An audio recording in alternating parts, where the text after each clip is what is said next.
Hello guys, welcome back to another ranking video, and we are ranking all of the movies that I saw in October.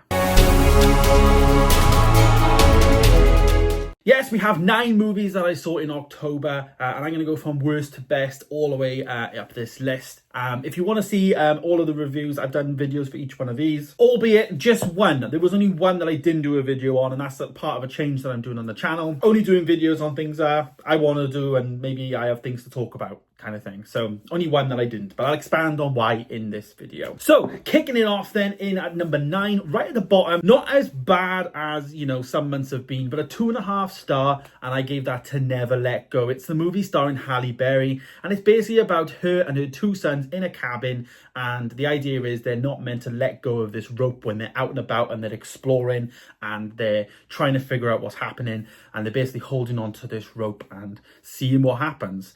So yeah, I gave it a 2.5 star. I found it to be a tale of two halves. Some bits were quite good, some bits were quite bad, but I just thought it was just a generic horror film, and I think I titled the video something like it could have just been on streaming. Like, you didn't have to go to the cinema to see this. It was maybe a bit of a cash grab, I guess, in terms of that. But yeah, I gave it a 2.5 star. I thought Halle Berry was quite good, but the sons, the 2 little boys in the film, were really good. They were like better than Halle Berry in my opinion. But yeah, that's why I gave that one a 2.5 star. Moving on then now up into 8th in the list. This is probably the biggest, well, one of the biggest releases of the month, Venom: The Last Dance. I also gave this a 2.5 star. For me, just the movie ended. Just completely cut off, ended, and that was it. We was left with no questions asked really, in terms of what do we do next kind of thing. So yeah, Venom: The Last Dance for me was a very much shame, and I'm planning on doing a Venom ranked video in terms of ranking my 3 Venom movies, so stay tuned for that in the next couple of days. Slightly up the list though, then we're going into number 7, and this one is a streaming movie review, and actually the only streaming movie review that I watched this month, and I think it's actually came out maybe in September. This is the Apple TV Plus movie Wolves. This stars George Clooney as well as Brad Pitt.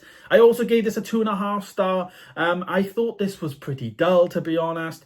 You know, good performances from both actors, but a very basic plot and dumb execution, I guess, in terms of, you know, what was actually happening. Not from the actors' point of view. I think that's where my score was quite good. I think the performances were really good in terms of the actors, but the whole, you know, them as people in terms of, you know, the actual characters they were playing wasn't great. The plot wasn't good. Started decent and it just tailed off towards the end. Felt like a streaming movie, but has these big characters in there and these big actors that you'd expect a bit more from. So I like bits, didn't like other bits, so 2.5 star. So there we go, into the top 6 now then, and this is the one that is actually the one I didn't do a review on and a separate video on. This is called The Outrun. I gave this a 3 star. It stars Saoirse Ronan, and it's basically about, you know, she's young, she moves to London from like a very rural place in Scotland, I believe.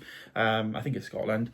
But yeah, she moves down to like London or whatever, and she's ultimately an alcoholic, and she's dealing with that and struggling with that, and she has to go back home to, you know, continue her rehab. She goes through a breakup. She likes alcohol. She doesn't have a great relationship with her mum and dad. So it's a very interesting film with a lot of good moments in there. And of course, Saoirse Ronan was brilliant. I just thought it was a bit slow, you know. 3 star I think was a fair shout, but I just think it was a bit slow. Performance-wise was good, but the film was just too long. The runtime was too long. I think it was over 2 hours, and it was just way too long for, you know, felt long anyways. In at number 5 then now, and this is one of the big animation movies of the month, Transformers 1. I gave this a 3.5 star. Now, there's a lot of people that didn't like my review. I had like probably 19 dislikes. I did go a bit hard on actually, you know, being a bit clickbaity on that one, but I liked the film. People didn't actually watch the video. They thought that I didn't like the film. I don't care about Transformers. I'm not a fan of Transformers. I just don't care about Transformers as a thing. Never did. I was more of a Star Wars kid growing up. But the film was great. 3.5 stars, a good score for this film. I thought it was really good. Set up some good characters, you know, created a new world really in terms of this animation space. And obviously calling this Transformers 1, there's going to be a Transformers 2, and I'm all for it. You know, I think 3.5 star for me is a solid entry into this new universe, a new animation style for these movies. So yeah, 3.5 star. Top 4 then now, and this is probably the most controversial movie of the year. It has split a lot of people. This is Joker Folie à Deux, and I gave this a 3.5 star. Yes, I rated this more than Transformers 1. Yeah, do one, you know? I absolutely love Joker 2. I thought it was really good. There was a lot of different bits in there. Definitely not as good as the first one for me. The first one was 5 star. I loved the first one so much. This one definitely does have its faults, but I would highly recommend you watch the full review of this one in terms of my immediate feelings. I actually recorded that immediately after seeing it in the cinema, so you get my raw feelings there. But basically, I think this film is very misunderstood, and I think everyone needs to give it another shot when it comes out on DVD or whatever. Top 3 now, and these 3 movies were exceptional in all of their different ways. But we'll get into number 3, and this is A Different Man. This is an A24 movie starring Sebastian Stan, and he is playing the role of this disfigured guy who wants to and craves being like a very attractive person in life. Of course, that's not how things go in life. That's not how things actually happen. But he wants it, and he actually gets it. He gets the surgery done. He goes on this like thing, and he turns into this different man. And ultimately, he learns that he wishes and he wants to be what he was before, kind of thing. Very interesting movie. Great performance.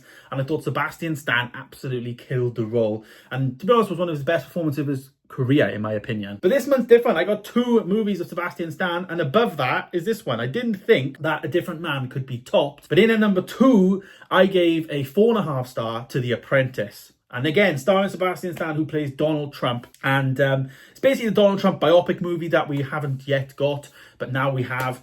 And it's very interesting, and he totally elevated the performance of there. It was like watching a Donald Trump documentary at times. I thought it was one of the best biopic movies I have ever seen in my life, and I think it's up there with one of my favourite films of the year, hands down. As I say, Different Man was brilliant, a different type of film, but a really good performance from Sebastian Stan. And this month, again, The Apprentice. So he's had 2 films come out this month in the UK, and both of them are amazing. I would recommend anyone go and see them. But yeah, that leaves number 1 spot open. And who has that gone to? Well, it's the last film I reviewed of the month. It is The Wild Robot. I gave The Wild Robot a 5 star. I cannot remember an animation movie making me feel this way that this film did, other than Encanto. It's such an empowering movie that just really elevates you as the viewer and makes you feel good about yourself. A lot of underlying meanings for kids to really, hone into and actually, delve into. If you're like a foster kid or something and you've lost your parents, you can relate to this. If you have parents, and you look at your parents differently because your parents are actually teaching you certain ways. It's all about The Wild Robot. Is this robot that basically learns to not be a programmed thing and actually be a bit empathetic and be a bit caring and actually, make decisions from the heart rather than the head. It's a really powerful movie made by DreamWorks. Pedro Pascal's in there. Lupita Nyong'o, Mark Hamill, Bill Nighy, and a brilliant voice cast, and we're going to get a second one very soon as well. The movie does take a turn towards the end in terms of the film. At the beginning is one way and then it totally goes a different direction. But I really enjoyed it. I thought it was good, very emotional, and one of my films of the year, not just animation film of the year. But there it is. There is my top 9 movies of October. Let me know your thoughts down below. Have you seen any of these? And let me know, of course, if I missed any films. Let me know down below. But there it is. Thanks for watching, guys. Stay tuned for more, and I'll see you in the next one. Goodbye.